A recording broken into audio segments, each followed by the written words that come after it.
Welcome, everybody, to the FanDuel Hurry Up. I am Sean Guastalmacchia. We are joined now by Jim Sinas of FanDuel.com. Jim, welcome back. Thank you, Sean. I appreciate it. We got the Players' Championship coming up this weekend, so an exciting time to be a golf fan. There is a whole heck of a lot of money on the line and a really good field, so pretty excited for this weekend. How are you doing today? I'm doing great, and the Players' Championship is an event that I watch each and every year. It's the unofficial fifth major on the PGA Tour. Once again, they're in Florida this week, Jim. It's TPC Sawgrass in Palm Valley, Florida. And your first player up, as a betting favorite, Rory McIlroy. Yeah, I think that our edict here, Sean, is just going to be, once again, we said it like the past 3 times Rory's been in the field, keep using Rory McIlroy until it stops working. Because like you said, he is the betting favorite. He is plus 650 to win this weekend. I don't think that's outrageous. I'm not leaping to bet Rory, but from a DFS perspective, it makes a lot of sense. He is $12,200, and the second most expensive golfer is only $200 less than that. So the gap between Rory and the field from a betting perspective is much larger than the gap between Rory and the field from a DFS perspective. So I think that gives you value in DFS, even though he is super expensive at $12,200. But statistically, Rory is awesome. As he showed last year, he lines up well with TPC Sawgrass, as he did win here last year. He is 8th in the field in good drive rate. He is also 8th in approach and 12th around the green. And sometimes Rory can be, he was, at least in the past, iffy a bit with his putter, but he's not bad on Bermuda. He is 40th in Bermuda putting over the past 100 rounds. That is according to Fantasy National. So no big holes in his game. His current form is elite with 7 consecutive top 5 finishes heading into this event. And like I said, he is the past winner. I also think that Rory McIlroy benefits from guys like Dustin Johnson and Brooks Koepka not being at peak form right now, which kind of whittles down the field of guys who can hang with Rory McIlroy. So for $12,200, I think he is a lock for cash games in daily fantasy. You could get some consideration to fading him in tournaments because I do expect Rory to be very popular, but I still think he's worth it. He's the best golfer in this field. He's been awesome. The stats are great. He is a past winner at this course. There are no holes here. So again, we're just going to keep on using Rory McIlroy until he gives us a reason not to. Yes, Rory is playing great golf. As you mentioned, 7 top 5 finishes for Rory, and he is the defending champ, won this event last year, trying to become just the first golfer ever to win this event, the Players' Championship, in back-to-back years. Great play there. All right, next up, Jim, on your list, Patrick Cantlay hasn't played in about a month due to surgery. Last played the event back in the Genesis Invitational, so it's been a while, but you like Patrick Cantlay this week at $11,400. Yeah, anytime a guy is coming off of surgery, that's always a bit of a concern. But with Cantlay, it was a nose surgery. So hopefully it's nothing that affects his swing any. Could be a bit out of practice, so there is some risk there for sure. But before Cantlay had that surgery, this dude was just lightning hot. He's $11,400, and the stats are tremendous for Cantlay, specifically on his second and third shots. He ranks 5th in the field in approach the past 50 rounds. He is also 15th around the green, according to Fantasy National, and he's 41st in good drive rate. So no big holes in the game for Cantlay. He's not a great putter on Bermuda, but he's also not a negative there. He is above average on Bermuda, so you're not taking a major risk with Cantlay from from a putting perspective. So pretty well rounded, and he checks in at 11-4.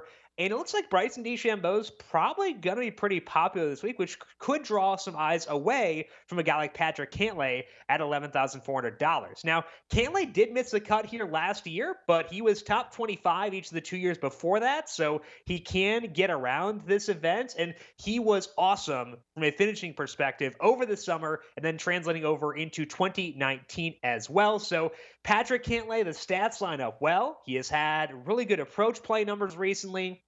He's a little bit cheaper than some of the other guys like Jon Rahm and Justin Thomas. So I'm going to go out here with Patrick Cantlay. The layoff is a bit of a concern, but I think given the nature of that layoff and given how good he was before it, Patrick Cantlay still makes a ton of sense as a second-tier stud at $11,400.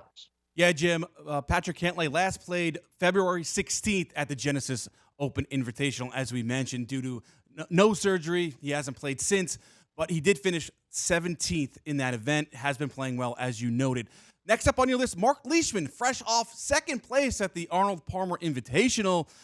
He comes in at $9,700 on your list. Seems like a good play here this week. Yeah, I think there is some concern here because he did finish second, as you alluded to, and we'll talk about a couple other guys who could potentially be popular because they did do well last week. But there is some overlap between the course we were at last week and the one we're at this week. So guys who made sense there, I think, also make sense once again this week. And Marc Leishman specifically is very well rounded for a guy in his salary tier. He ranks 16th in the field in approach over the past 50 rounds, according to Fantasy National. He is also 40th in good drive rate and 33rd around the green. And the big thing about Marc Leishman is that he is a plus putter. A lot of times with guys in this range, we'll talk about this with Matthew Fitzpatrick and a couple other guys like Tyrrell Hatton as well, is they're going to have a major negative in their game, which makes them risky. Marc Leishman doesn't really have that. He's actually 14th in Bermuda putting over the past 100 rounds. That's good. And he's been especially good recently with his approach play. He's gained at least 4.4 strokes or more in approach in 4 out of 5 events since January 1st. He has not missed a cut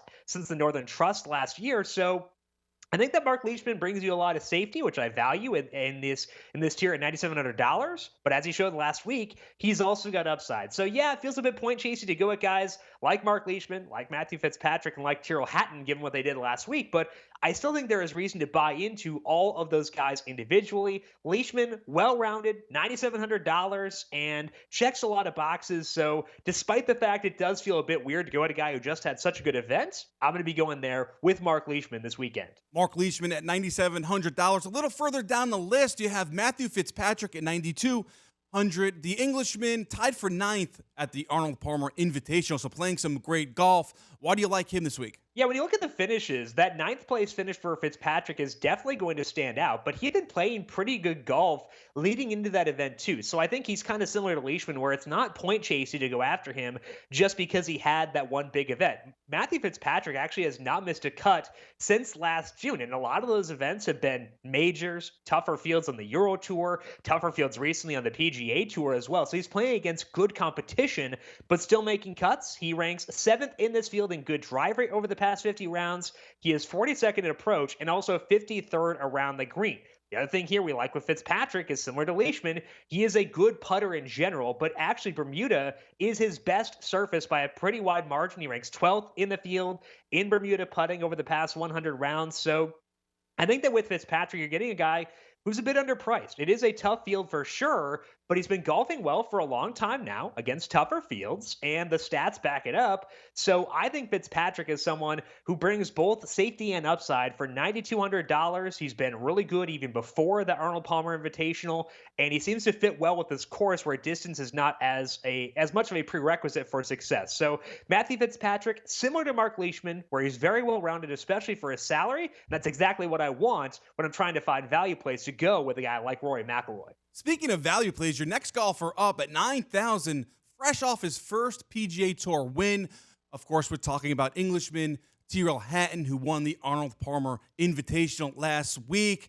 He's at $9,000. Seems like a great value play this week, Jim. Yeah, we kind of got lucky here, Sean, because the FanDuel salaries came out before the end of the Arnold Palmer Invitational, which is why guys like Tyrrell Hatton coming off a win can still be really cheap. But the thing about Tyrrell Hatton is, again, there was reason to be on him last week heading into the Arnold Palmer Invitational as well. He had a long layoff similar to Patrick Cantlay, but he came out at the WGC Mexico, performed really well there, performed really well the following week, and then went to the Arnold Palmer and legitimized it all with a win. The stats for Hatton are really good too. He ranks 13th in the field in good drive rate over the past 50 rounds, according to Fantasy National. He is 34th in approach and 9th around the green. Now, a lot of those numbers were before he had his wrist surgery back in the fall, but with how well he's performed since then, I feel like it's possible we could be seeing a better Hatton than we saw before that surgery, which is certainly encouraging because he looked pretty good before then as well. Now, I think the one bugaboo with Tyrrell Hatton is the same bugaboo as we have with Rory McIlroy, is that we know they are going to be popular. So if you as a DFS player are someone who is averse to using players who are going to be popular, and I think the Players is certainly an event where you want to be more skeptical of those guys because it is a pretty wild event at times, Tyrrell Hatton's probably not going to fit your process. But if you're filling out a cash game lineup and need to lock in a value play to go with Rory McIlroy, I think Hatton is the first place you turn to at $9,000 there in a cash game. You're not worrying about ownership. You just want the best plays. Tyrrell Hatton very much is that at $9,000. So unless you're going at the angle of fading guys due to popularity, Tyrrell Hatton is someone you need to have in your lineup. Excellent explanation there with Tyrrell Hatton having the prices set before he won the Arnold Palmer Invitational. 9,000 is a great value play there, Jim. All right, your next golfer up, Joel Damon. 2 top 5 finishes last 2 times out. Finished top 5 in the Arnold Palmer Invitational, of course, and then the previous tournament in the Genesis Open Invitational. So playing some good golf, Joel Damon seems like a pretty good value play at $8,100. A great value play, as a matter of fact. Yeah, and finishes are good. Good finishes are always something that we want, but they're even better when they come with good stats to legitimize them. And that's what we have here with Joel Damon, because you look at the top 5 at the Arnold Palmer Invitational. He got that top 5 despite losing 1.6 strokes putting, which means he actually gained 11.2 strokes tee to green in that event, which is absolutely nuts. We know Joel Damon is not going to be a good putter, but he's so good elsewhere that he can help make up for it. And that's actually a continuation of what he has done for a longer and longer sample now. He has 4 top 10 finishes over his past 11 events, and he's had a couple of other top 15s in there as well. And he was 12th in this event last year. So when you look at Joel Damon, you know that he knows his course and he can do well at it. We've seen him do well recently, and those good finishes have been legitimized by good stats. Damon, for a pretty long time now, has been a good ball striker, which is always something we want to look for. We want to look for guys with good ball striking numbers who could potentially putt their way into a good weekend.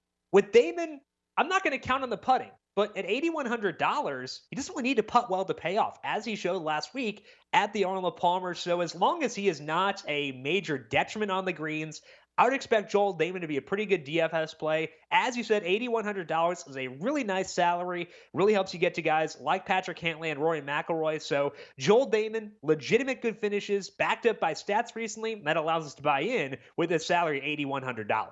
Should be a lot of fun when the PGA Players Championship begins at TPC Sawgrass in beautiful Palm Valley, Florida. Jim, thanks for the time. Enjoy the tournament. Thank you, Sean. I appreciate it as always. Should be a fun one. Looking forward to the golf and talking to you again next week. Thanks to Jim Sanas, FanDuel.com. Don't go anywhere. Up next, Best Bets with Cam Stewart.